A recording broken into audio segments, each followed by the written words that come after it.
Hello everyone, my name is Blake Bundy and today I'm going to show you how to complete a FAFSA application. To begin, click on Start a new FAFSA. Now you will be given the option to log into your FAFSA application. You can log in either using your student information such as your name, date of birth, and social security number, or your FSA ID. Your FSA ID is a combination of a username and password or verified email address and password that you created. Once you have entered your FSA ID or student information, you will click Next.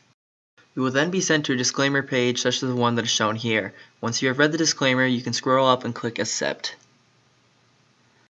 Now see a screen where it says Welcome and then your name. You should also see that there are two FAFSA applications. For this video, we are going to be completing the 1819 FAFSA. Next, you will have to create a save key. This key will be important for if you need to save the application and come back to it at a later time. Once completed, click Next. This next page is an introduction page with some information about the FAFSA. Once you have glanced over it, click Next. On this next section, you will need to enter your own demographic information. As you can see, some of this information has already been pulled into the application from your FSA ID. The first question that you will need to answer is about your gender, which is based on the sex that is listed on your birth certificate. From here, you will need to make sure that the address provided is correct. If it is no longer accurate, you will need to update it to the correct address that you are currently residing at. You will then need to indicate whether or not you have lived in that state for the last 5 years. You then have the option to add your telephone number. If you do not have a phone number, you can leave this field blank. You will then select your marital status from one of the options provided. Once you have answered all the questions on this page, you will scroll down and click Next. The next section includes questions regarding your overall eligibility. First, you will need to indicate your citizenship status. After you have indicated your citizenship status, you will then need to indicate if you have registered with the Selective Service system. All males over the age of 18 are required to register for the Selective Service. You will then have to indicate your high school completion status. You will then need to indicate the year in college that you are currently in and what degree you are currently seeking. After that, you will need to indicate whether or not you are considered a foster youth. After completing those questions, you will need to indicate the level of education that each of your parents have had. Once you complete all of these questions, you will go down and click Next.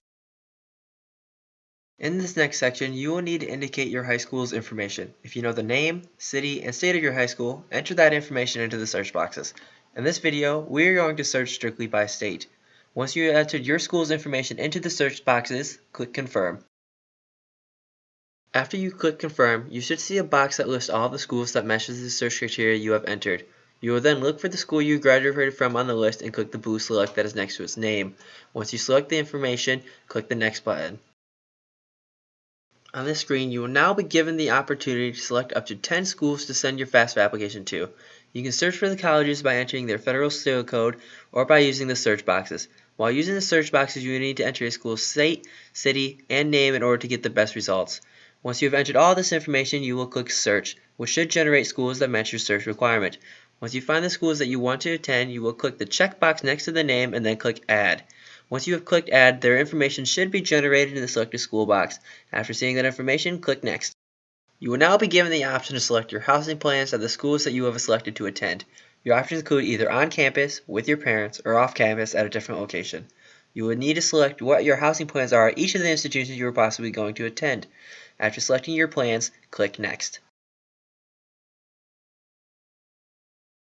Moving on, you will now need to answer some questions in relation to your dependency status. You will need to answer all questions that are generated. Since the student in the example is over 24, he only has to answer questions in regard to if he has dependents and what his household size is.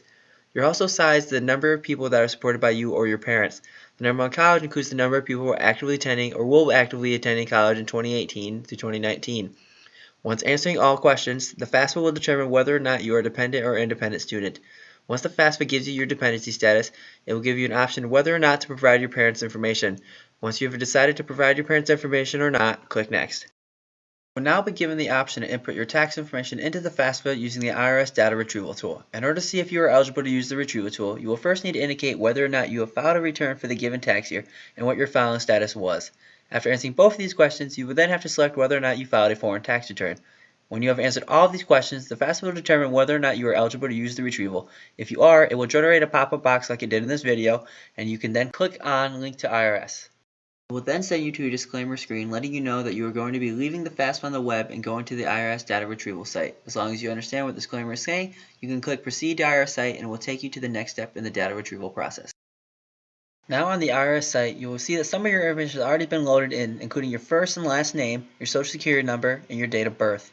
You will also see that it will load the following status that you indicated on the FAFSA application. You must now fill out the additional boxes that appear on your tax return. You then need to make sure that the street address, city, state, and zip code are directly matching what you have in your return, or else the retrieval will not work. Once you've entered all this information, you will click Submit. If your information was successfully matched to your tax return, then you will be sent to this screen. On here, you can see all of the information that will be transferred into your application. In order to complete the retrieval process, you must click on the checkbox under the Transfer My Tax Information into the FAFSA form. After clicking on this box, you will then scroll over and click Transfer Now. Once the transfer has gone through, you will see a message saying that the transfer was successful and that the transferred tax items are marked as transferred from the IRS. You will then need to indicate if you are a dislocated worker or not. If you are unsure what a dislocated worker is, you can indicate that you don't know. Once completed, click Next. On this next page, you will want to review the additional financial information to see if any of the items apply to you. If they do, then you will need to input the amounts onto the application. Once you have reviewed all the information and made sure it is correct, you will click Next. You are now on the last step of completing the FAFSA application. On this page, you will first need to make sure that your social security number, last name, and date of birth are correct. Once you review this information, you need to scroll down and click Sign. After clicking Sign, you will be sent to a similar looking page. However, you should now see that the application has been signed by the student.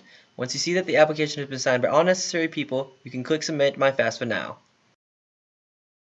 Congratulations, you have now reached your FAFSA confirmation page. On here, you will be able to see all of the schools that you sent your FAFSA application to. You will also be able to see your estimated family contribution, your estimated Pell Grant eligibility, and the amount you may qualify for in loans. Once you have reviewed all this information on this page, you can click Exit to close the application.